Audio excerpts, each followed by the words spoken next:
Bonjour, Juliette Guéraud, formatrice de prise de parole en public. J'espère que vous allez bien aujourd'hui.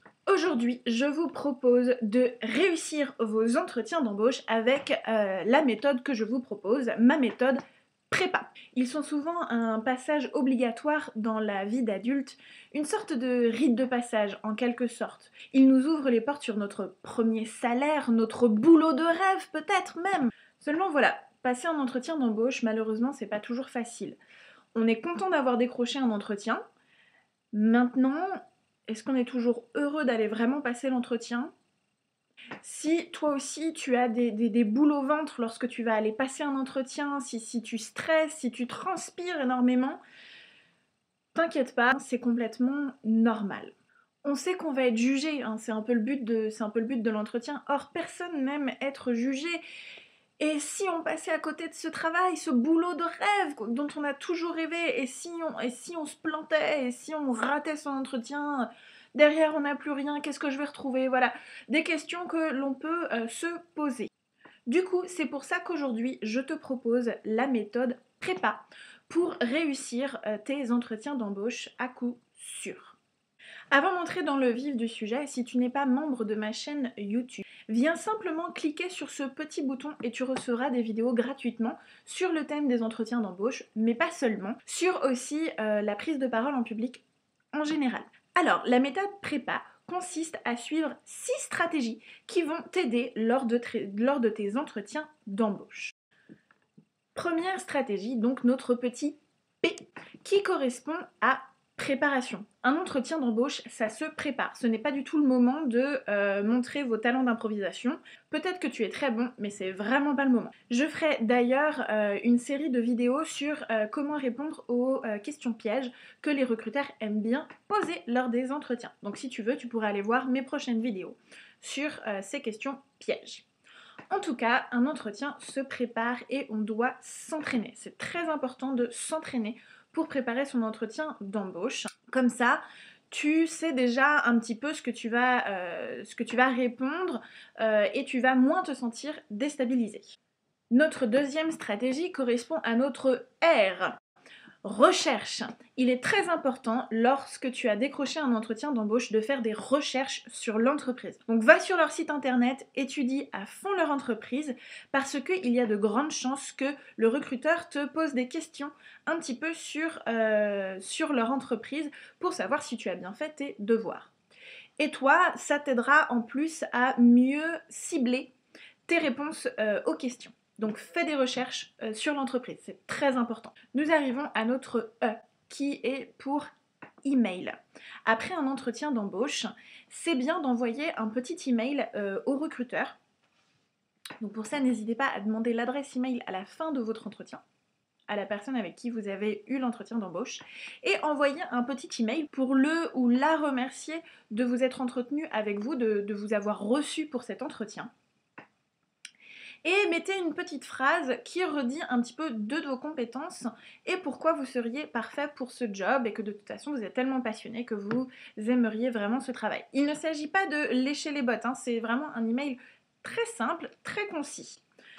C'est juste pour remercier le recruteur et lui assurer que vous êtes effectivement le candidat parfait pour ce job. L'email plaît toujours et peu de gens y pensent. Donc c'est très important. Nous arrivons à notre deuxième P de prépa, la posture. C'est très important lors de votre entretien de bien vous tenir. Donc ne vous tenez pas avachi comme ça, essayez de vous tenir bien droit.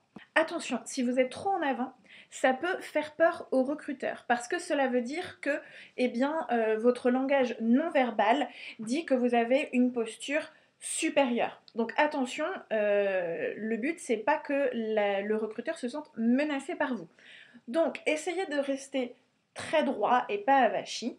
Une autre technique, c'est d'aller regarder votre recruteur juste ici. Votre recruteur aura l'impression que vous le regardez ou la regardez dans les yeux, ce qui est très important. Mais en fait, vous ne regardez que son front. Donc c'est beaucoup plus rassurant pour vous. Nous arrivons à notre A de prépa. Le A pour amener plusieurs copies de votre CV lors de votre entretien d'embauche. Amenez-en 5, vous n'en aurez pas besoin de plus, vous en aurez certainement besoin de beaucoup moins, mais au moins vous en avez 5 sous le coude. Alors, pourquoi amener 5 copies de votre CV? Premièrement, le recruteur a bien eu votre CV, mais il ne l'a plus forcément sous les yeux. Et il est à chercher ou elle est à chercher. Et là, tu dis « Oh, attendez, si vous voulez, j'ai mon CV. » Déjà, vous venez de faire une super bonne impression. Donc ça, c'est top. La deuxième chose, c'est que ça peut être une technique de recrutage. Une fois passé l'entretien, on peut vous emmener dans les couloirs pour rencontrer de nouvelles personnes. Et là, on peut vous demander un CV. Au cas où, au moins, t'en as un. Voilà pourquoi je te conseille d'apporter 5 CV, 5 copies du même CV, lors de ton entretien d'embauche. Ça te donnera très bonne allure. Et nous arrivons à notre dernière stratégie, qui est la tenue.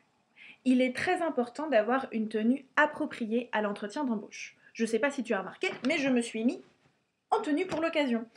Un petit blazer et une petite chemise. C'est ce qu'on appelle le style business casual. Il n'y a pas besoin de se mettre sur son 31, c'est pas le but. Sauf si tu as décroché un entretien d'embauche pour une entreprise qui est très très très habillée. Que tu sois un homme ou une femme, évite les baskets. Sauf si, encore une fois, ça irait avec la culture de l'entreprise. Mais sinon, évite les baskets. Si tu es un homme, préfère des chaussures un peu habillées. C'est pareil, tu vas faire un mariage, donc t'inquiète pas. Juste pas de basket.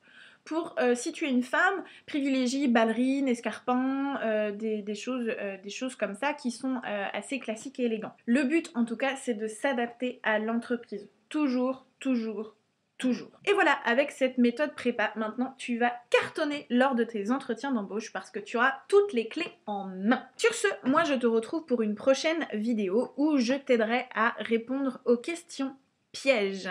Si tu as envie de partager quelque chose sur cette vidéo, si cette vidéo t'a aidé ou si tu as d'autres questions, surtout n'hésite pas à laisser un petit commentaire en bas et j'y répondrai avec très grand plaisir. Voilà, merci d'avoir regardé cette vidéo et je vous dis à bientôt. Ciao ciao!